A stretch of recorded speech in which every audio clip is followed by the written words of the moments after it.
En este video voy a abordar temas muy interesantes, reflexivos y bastante fuertes. Así que si quieres conocer un poco de lo que es logoterapia, quién fue su fundador, cómo fue que todo lo que él vivió eh, hizo posible que creara lo que es esta logoterapia, si quieres conocer un poco de la vida, de lo que fue en los campos de concentración y sobre el libro de El hombre en busca del sentido, quédate hasta el final de este video.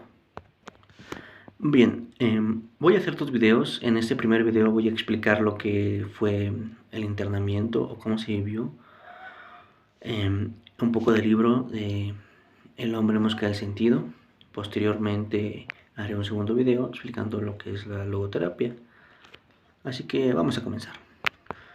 Como lo dije, el libro que vamos a analizar hoy es El hombre en busca del sentido y su autor Viktor Frankl. Víctor, así me estaré refiriendo a él durante los videos, fue un neurólogo, psiquiatra, filósofo, vaya, tenía bastantes profesiones, bastantes conocimientos. Él sería internado lo que es en los campos de concentración de la Segunda Guerra Mundial, los campos de concentración nazis, de 1942 a 1945. Toda esta experiencia le permitió una reflexión bastante buena para él. La primera que voy a hacer aquí va a ser una pregunta que es bastante, tiene mucha controversia. ¿La vida seguiría teniendo sentido si te quitaran a tu familia, te arrebataran todas sus posesiones y te quitaran tu nivel social? ¿Realmente la vida para ti tendría algún sentido? ¿Seguiría teniendo sentido? Son preguntas muy fuertes que los prisioneros día a día se enfrentaban en los campos de concentración, lo que es el sentido de la vida, ya que el libro es titulado El hombre en busca del sentido. Este nos habla de buscar un sentido, encontrar un sentido en nuestras vidas.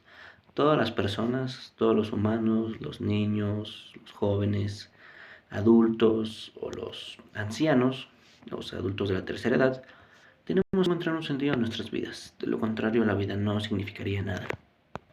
Podemos adentrarnos un poco más en el libro. Primero quiero hacer un dato curioso, o algo de lo que me percaté, es que la portada del libro es una visión que Víctor tuvo. Él nos cuenta o nos relata que una de las maneras para soportar todos los trabajos pesados, las pésimas condiciones en las que ellos tenían que estar, era imaginándose a su esposa platicando con ella y de pronto, mientras una mañana cavaba una zanja, un pájaro se postró sobre la tierra donde él estaba trabajando. Curiosamente, el libro El hombre en busca del sentido tiene una portada muy similar en donde hay una rama con un pajarito. Entonces es un dato curioso que me gustaría resaltar. Vamos a comenzar primero, voy a dividir lo que es en tres fases, como nos los divide el libro. La primera va a ser el internamiento de los prisioneros, la segunda la vida en los campos de concentración y la tercera después de la liberación. Bueno, aquí voy a referirme a la primera selección. La primera selección nos habla de cuando Víctor entró a los campos de concentración. Iban en un tren, y bueno, había dos filas, la primera del lado izquierdo, la segunda del lado derecho. En una fila del lado izquierdo estaban todos los prisioneros que se veían literalmente agotados o que estaban enfermos, más bien que no podían trabajar. Y en la fila derecha, pues todos los prisioneros que estaban en óptimas condiciones y les servirían para trabajos forzados. Ellos, sin darse cuenta, ellos simplemente pensaban que eran dos filas, una izquierda, una derecha y sin más.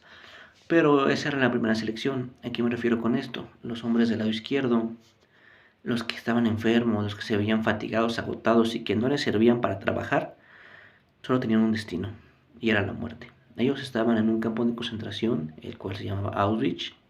Ese campo era no muy grande, no era de los más grandes, era un campo pequeño. Este libro se desarrolla en varios campos, pero más se centra en Auschwitz.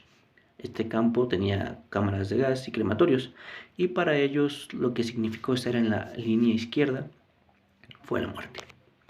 en la derecha eran todos los que iban a estar como prisioneros trabajando. Entonces, sin darte cuenta, tu vida pasa en unos momentos, ¿no? Una decisión que a ti te corresponde, pues te da todo un destino. Posteriormente llegarían a los campos de concentración y bueno, ahí los harían despojarse de todas sus pertenencias. Víctor en ese momento tenía un trabajo que él quería publicar. Sin embargo, él se lo mencionó a un compañero y no, ese compañero no hizo más que reírse de él. Aquí es donde podemos ver que no todas las personas van a entender lo que significa, porque voy a hacer una referencia. En ese momento el sentido de Víctor era conservar esa obra intacta, ya que al ver que todo lo que de lo que se despojaban, pues se iba, o sea, no, se iba, simplemente se iba, no volvía a existir.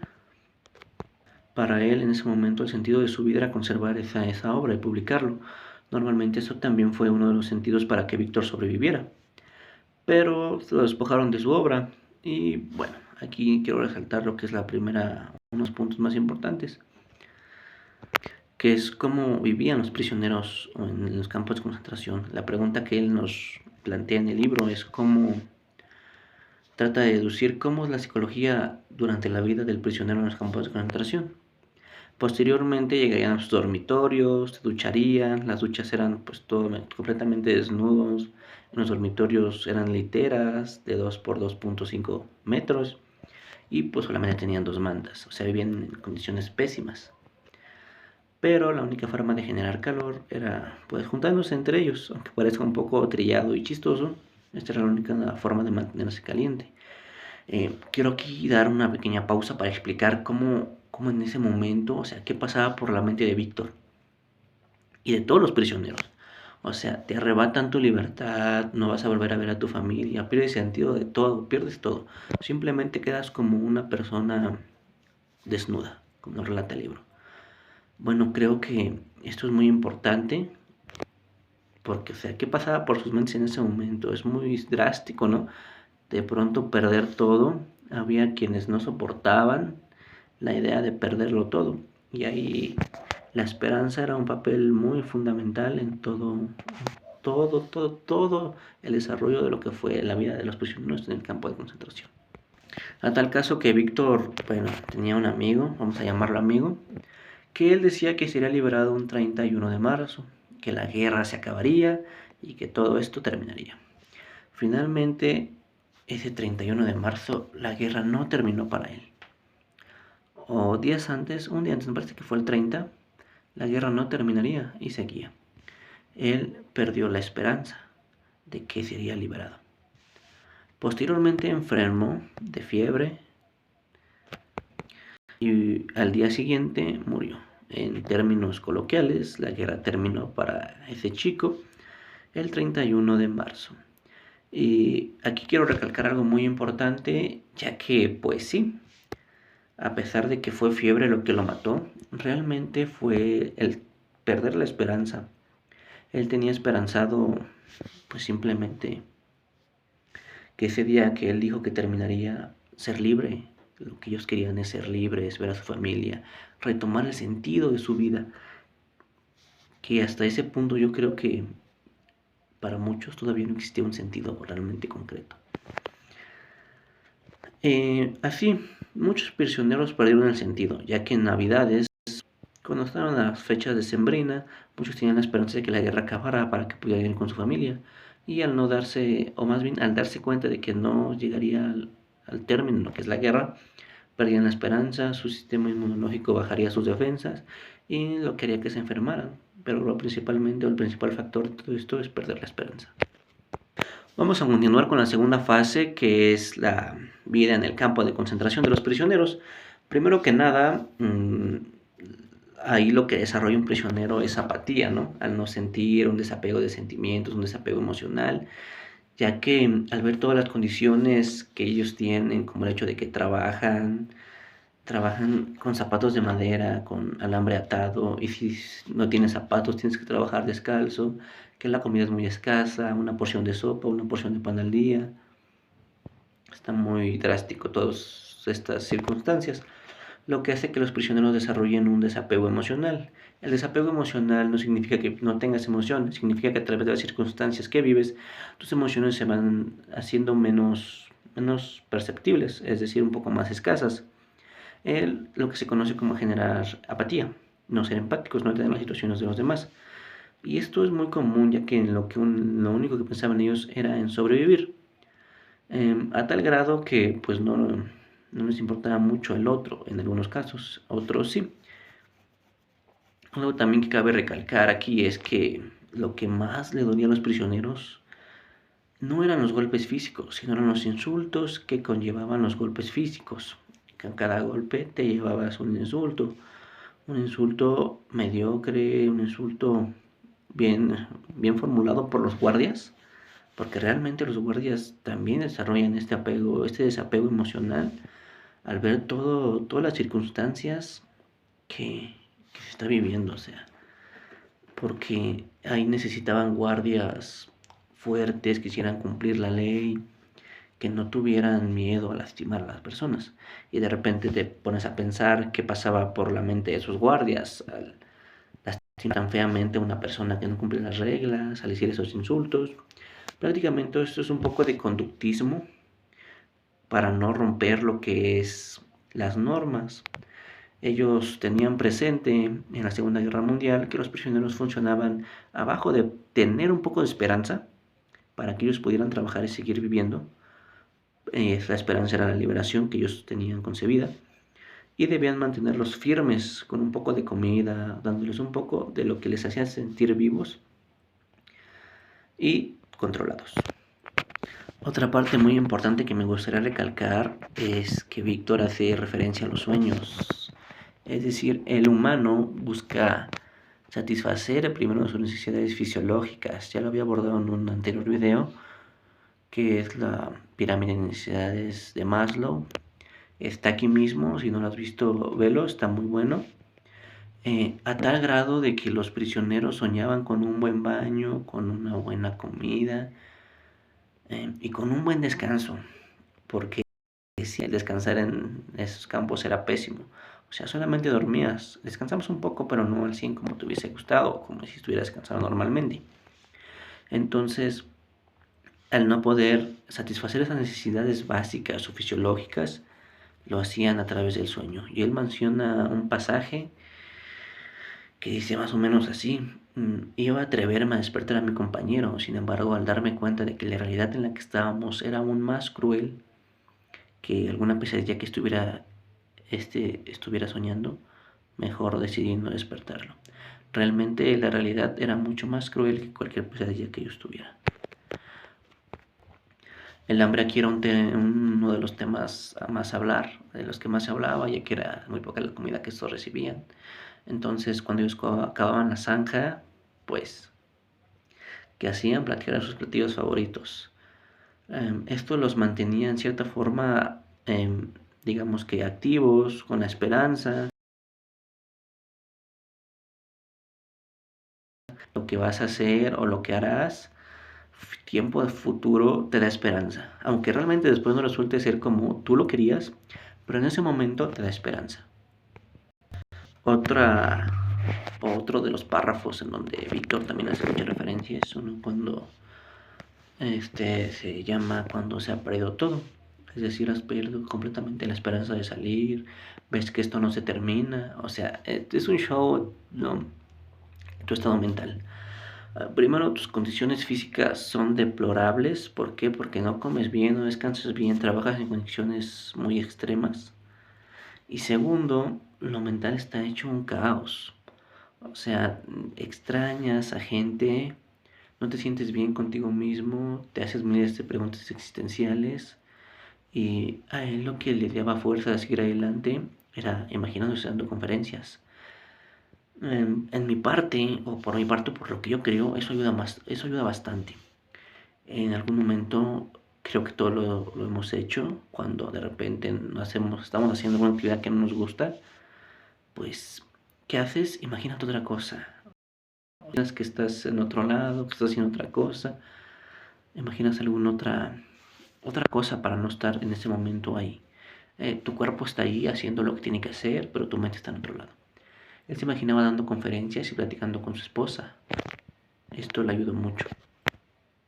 Pasamos a otro de los temas muy importantes y lo que es el arte en los campos de concentración. ¿Qué se consideraba como arte?